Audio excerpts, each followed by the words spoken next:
Welcome to Survey Booker Sessions. Tune in to hear from people working in a range of industries and roles to provide you ideas that you can take away and use in your own business. I'm your host Matt Nally, the founder and director of Survey Booker, which is the leading CRM and survey management system for surveyors. On this week's episode, we have Jen Lemen, partner at Property Elite and director of Project Property. So thanks for coming on today. Thanks very much for having me. Anytime. I suppose for the people who don't know you, do you want to give us, I suppose, a bit of background as to what you do? Yeah, of course. So I started out my career in surveying, I think over 15 years ago now, which is faintly terrifying. I've worked in small businesses, a national business, and then actually about 7 years ago now, left with my now business partner, Rachel Saint. We've got two companies together. So part of our time is spent being chartered surveyors through Project Property. By trade, I am a chartered surveyor dealing with commercial property and really specifically lease consultancy, so rent reviews and lease renewals. Okay. The rest of my time is spent as a partner of Property Elite.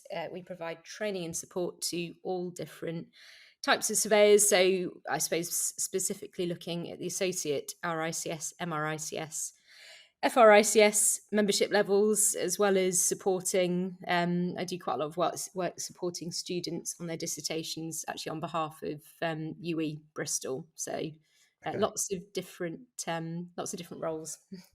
Interesting. And how are you seeing, I suppose before we get on to routes into surveying and so on, how are you seeing how things have changed over sort of the last few years around, I don't know, sort of interest in who's coming into the industry and what motives they've got?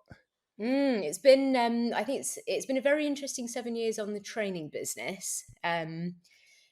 I suppose at first, a lot of our work was with your traditional graduates coming through some of the bigger firms.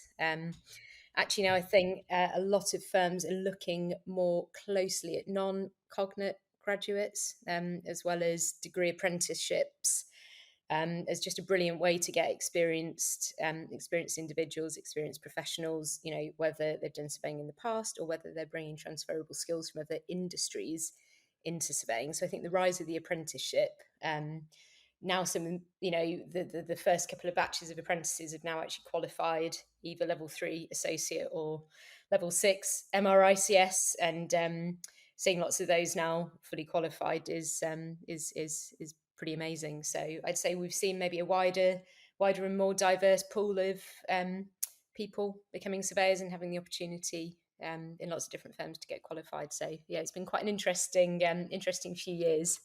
Awesome. It's good to see, because that ultimately leads to a better industry in terms of more diverse viewpoints, better buildings we get out of it, better different thoughts on how we progress as a sector. I suppose that the first thing I really wanted to look at though with you today is, if you're a student or maybe not a student yet, but you're looking to go into surveying, what are the different routes you can consider? Because I think it can be a bit of a minefield in terms of understanding what route to take, how to go about it, what level to go for. So I suppose the first question then is, what are the different routes in, do you think? Completely. So if we went from the complete starting point, so let's say somebody's listening is actually still at school or at college, T levels are now enforced, and you can find out more about surveying and become a surveyor starting with T levels. I think they're brilliant. I suppose your next step, if you're looking at a university course, you've got a couple of different options.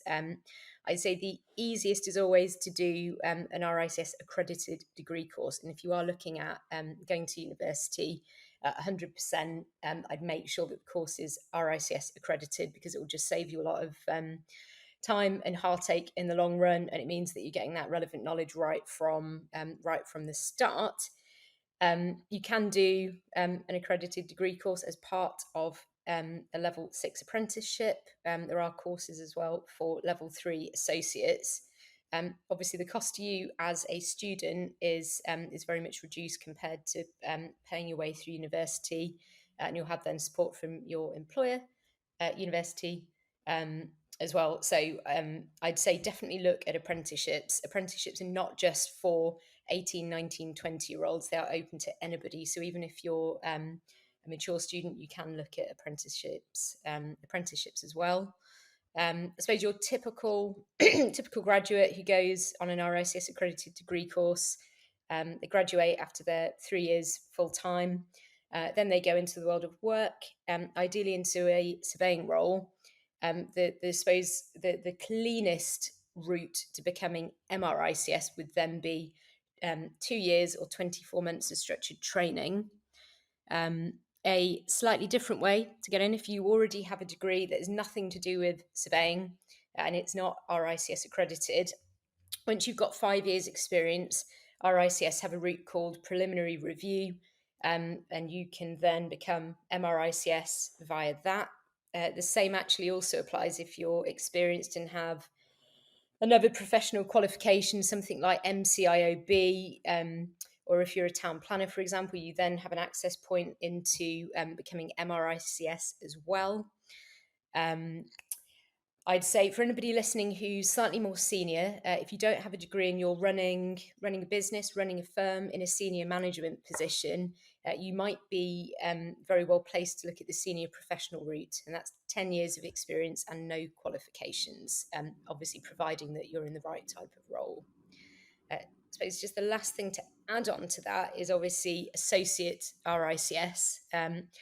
Really well thought of, as you'll know, in the residential surveying sphere specifically, but also in lots of other areas of surveying as well. 4 years experience in a surveying role without any qualifications will give you access to associate, and that 4 years is reduced down if you do have some relevant qualifications. So there's quite a clear path for most surveyors looking to get qualified.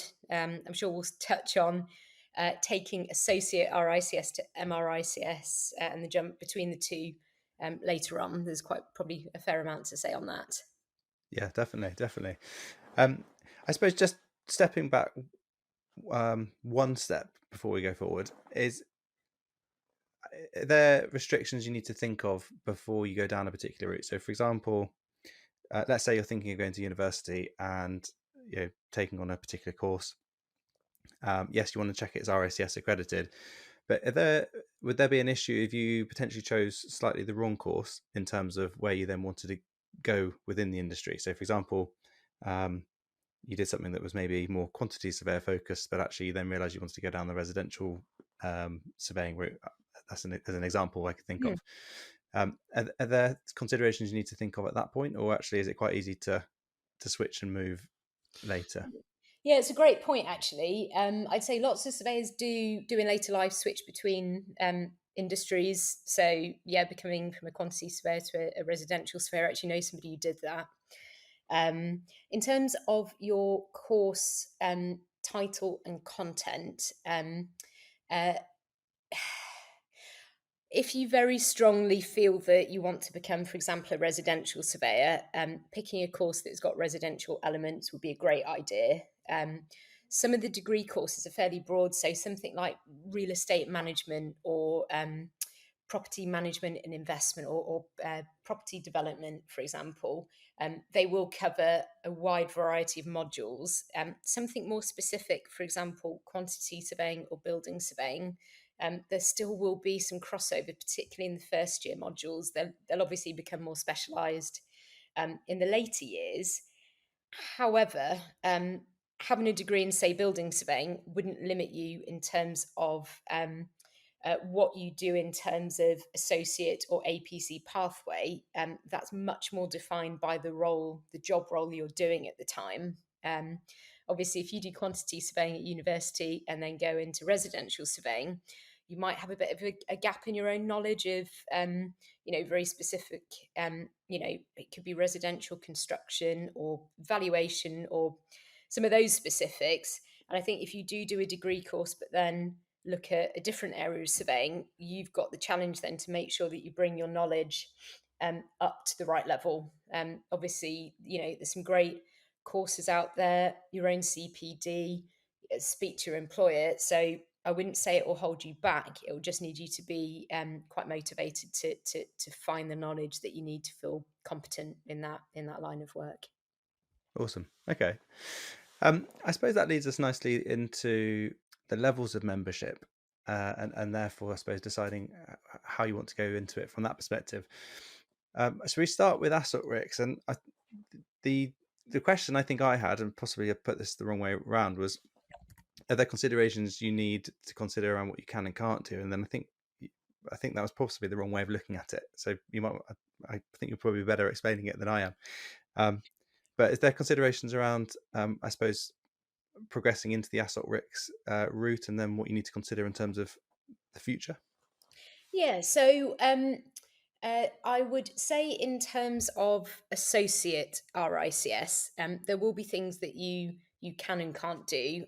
Often that will be prescribed by what clients want. So, for example, if you're doing mortgage valuations, the lender might require, maybe for certain values of work, for certain types of work, they may say we require MRICS, they may say they require associate. As an associate, you can set up an RICS regulated firm, and it is, I would say, the level of membership that you go for will be a product of what your clients want. Some of the bigger firms, for say a quantity surveyor, building surveyor, a commercial property surveyor, may have a requirement for MRICS or progression to that within a certain period of time. So I think it very much depends upon what part of the industry you're working in, and what clients require. Um, Associate can be a great qualification. Obviously, if you want to work for yourself, it does give you that ability to then register a firm. And the time scale you'd be looking at would be realistically between that 1 and 4 years, depending on the qualifications that you've already got. Um, I always I always think when it comes down to it, the type of work that you can and can't do. Number one, are there any RICS requirements about what type of surveyor can do what type of work, and obviously client requirements, but also, are you competent, experienced, and knowledgeable? If you can't tick those three boxes, then it won't be the right work for you. That's not to say, though, that you can't work with somebody else. You can't bring in a consultant to do the work with you. You couldn't shadow somebody else to then build up your own competence in that type of work. Hopefully that Yeah, answers the question to an extent. yeah, it does. I think it's an interesting way of framing it, looking at more at the competence, experience, and knowledge aspects, and demonstrating that versus just what can the very crudely level 1, 2, 3 do. Um, so one thing you touched on actually was, AssocRICS isn't, or associate RICS isn't something to consider just as residential survey valuation, for example. So it can associates do any type of work provided they meet the sort of competency knowledge aspects. Yeah, I'd say definitely. Probably another trend we've seen in the last couple of years is more recognition of associate RICS outside the kind of traditional residential surveying environment. So we've seen project managers, building surveyors, commercial property surveyors, so maybe a commercial property manager. We're definitely seeing, I'd say, growth in other sectors becoming associate. Sometimes people do it as kind of a, I don't mean a stopgap, but a stepping stone before they then go for MRICS later on. Associate, it's it's a written assessment without an interview. So I'd say it maybe takes slightly less time to achieve because you don't have that extra interview element. I know some candidates really struggle with the interview, so actually associate with just a written submission, they feel suits them a lot better. So that's the qualification that they then go for. Um, Yeah, but yeah, I certainly think associate is very well respected. Yeah, in various parts of the industry, probably just some sectors recognise it slightly more than others. yeah. I think it's a good point to consider, that if you are more anxious about interviews, understandably, then actually it's a good way in where it takes the pressure off getting into the industry in the first place. Um, and feeling like you can then build up the confidence and competence and so on to then go through the next steps. Um, how long after, if you were to take the AssocRICS route as an example, then how long after that might you, or why might you consider going down the sort of member sort of MRICS level? And are there benefits to moving up? Sure. So so it depends. So it depends. Always the answer, isn't it? But Yeah. associate. If you don't have a degree, associate, 4 years post qualification experience, and then what RICS call the study hours route, associate progression, would be something you might look at. Um, it's a route that I understand RICS have been reviewing, potentially with the view to overhauling it, but I haven't heard anything else. Essentially, at the moment, it's 900 study hours taken off the last year of an RICS accredited degree course. Okay. I suppose your alternative to that might be looking at a degree apprenticeship, because obviously the cost implications of that would be potentially slightly less. Um, Candidates who are associates who already have a degree might then look at preliminary review, or if you're an associate and you have your own firm, it might be then the senior professional route. So apart from that study hours route, I'd say the two membership levels are very, very distinct. An associate doesn't necessarily give you a bigger stepping stone for a starting point to MRICS. I know that for lots of associates, actually becoming MRICS lets you use that the term Chartered Surveyor, and Yeah. that for me is such a special term because it's protected by Royal Charter. Yeah. Everybody, we've got chartered physios, for example, we've got chartered town planners. The public do recognise that a chartered individual has a lot of experience and a lot of knowledge, so that in some cases it might just be a personal achievement, Yeah. to have that. Maybe for other candidates it's all about career progression. There is a jump up. There is some research out there to show that MRICS, so a qualified individual, um, does see a step up in salary. Okay. I've got the figures somewhere, but yeah, you do generally see a step up in salary. So that, career progression, maybe being put on bigger projects, Yeah. trusted with bigger clients, etc. That can be something that comes with it as well, if that's what you're looking for. Interesting. And do you see a difference in the route taken depending on, I suppose, age partly? And the reason I say for that is if you're coming out of uni or going into uni, you might take a course that's RICS qualified that then is more easier to go through the MRICS route, or and then if you're potentially moving across from another industry after say 10 years or however long, are you then more likely to work on something that allows you to do that part time? And is it easy to do both routes part time, or is it potentially easier to go down the AssocRICS to begin with and then progress up? I, th- I, in a way, I think maybe sometimes later in life, actually, family, work, personal life, you've got a lot less time than maybe when you were 20 and Yeah. fresh out of university. So actually, sometimes associate later in life can just be easier to fit in because you don't then have that period of sticking your head down and revising for 3, 4, 5 months. So sometimes we do see candidates going for associate, purely because later in life they don't have as much time. Yeah.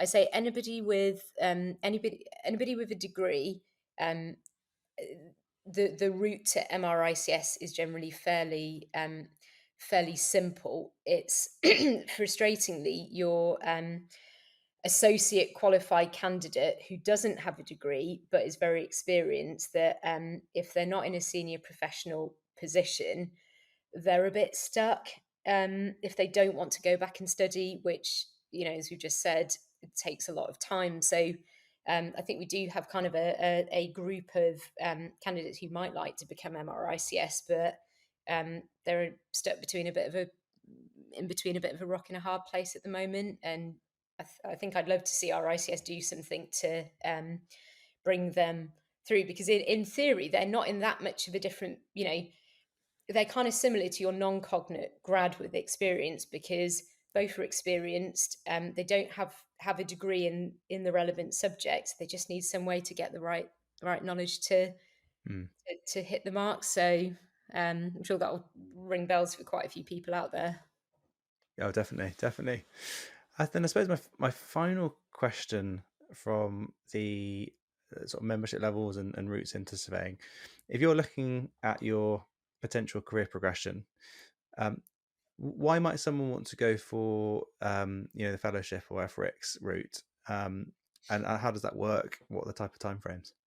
Yeah, sure. So for FRICS, it's a written submission. You have to write a profile about yourself, explaining career history, achievements, and then specifically, you've got 4 statements to write about 4 fellowship characteristics that you choose off a list of 16. Um, examples are things like leadership, client management, specific qualifications. Uh, Furthering RICS or other professional bodies. So they're kind of your extracurricular, being a role model, promoting the industry. So it's one step above just doing the job of a chartered surveyor. In terms of why would you want to do it, personally, when I did mine, it was a personal thing. It was a personal pride. Uh, for me, it showed that gone over and above just being a chartered surveyor. My dad and my granddad were both FRICS as well, so for me, it Awesome. was Yeah, joining their joining their joining the family in that as well. nice, And lovely. yeah, but I know for lots of people it is yeah, it is just showing that you've done extra things. You've supported communities, others, and you've gone over and above. And I think if you've got the time and the experience to do that, it's such a lovely feeling to to have those extra letters, or the swapped letter on the end of your name. Yeah, no, I love that, and it's a nice story for you actually as well. We'll have to touch on that a bit later, actually. Um, I suppose my only other question, that I did say my last one was my final one. Um, Between the different levels, and how do you know when it's right to go for the different ones? In terms of, we touch back on the competence, experience, and knowledge aspects. How do you measure when you have reached the right level in each of those, to be able to either take on certain types of work or to be able to progress? Are there frameworks you can look at? Well, I always kind of say that your minimum requirement would be a graduate with 2 years experience, which in the grand scheme of things is could be still quite young and quite fresh. Yeah. Obviously, then you have such a wide spectrum, up to 20 years experience, never got membership, but now wants to put a tick in the box and have the letters. I think I think realistically, maybe when you change jobs, that kind of gives you the go ahead of, I need to get that to progress. I think Mm. actually speaking to others at work as well, and kind of uh, comparing yourself to where others are and what qualifications they've got, just to see, if I have similar experience to X, reasonably I could go for M or associate as well. I think in terms of competence, so both associate and MRICS, everybody has a pathway. So, for example, the residential pathway. Within that, you've got a set of mandatory competencies, so your core business skills, and then you've got a set of technical competencies. For associate, you've got a slightly reduced number of technical competencies. And then for the APC, they're actually split into levels 1, 2, and 3. A really easy way, if you're not sure if you're hitting the mark yet, whether it's associate or the APC, if you were to get a spreadsheet and put the competencies you need to hit, just see if you could maybe come up with, maybe for associate, maybe could be 5 to 10 really good examples for each competency. For the APC, for example, it could be 10 to 20 examples maybe for each level. And just see if you've got any gaps, or less examples in a specific competency, and use that as a bit of an analysis for where you are now. If you haven't got any experience in a competency, you might not be ready to go forward. But if you've got lots and lots and lots across everything, that's probably a really good indicator that that you're ready. That's a nice idea, actually. Putting that together, because it's a way of giving yourself your own self-evaluation and assessment, to justify to yourself whether there are areas that you might want to spend more time looking at in terms of knowledge, or going out on site to get experience, or as a discussion point internally. If you have a manager you want to talk to about these things, you can sort of demonstrate where you believe you are, and you can see whether they think that you're in the same place, further ahead than you realise, slightly behind on other ones, that you can then work out a plan together. Definitely. Yeah, I think that, and even just being proactive about it and going, well, if I want to go forward for MRICS, let's say you're a building surveyor, but you've never done any contract administration. That's a level 3 competency, and it's one that quite a few building surveyors do struggle with. So, if you're thinking, well, in a year's time, I'd like to go and submit for the APC, you've got 12 months to go and find relevant experience to hit that box. So it can just be such a good way of a bit of personal development, and just making sure that you've got the experience to hit the mark. And then at the end of the day, you're providing the best possible advice to clients, and you'll be a very valuable employee.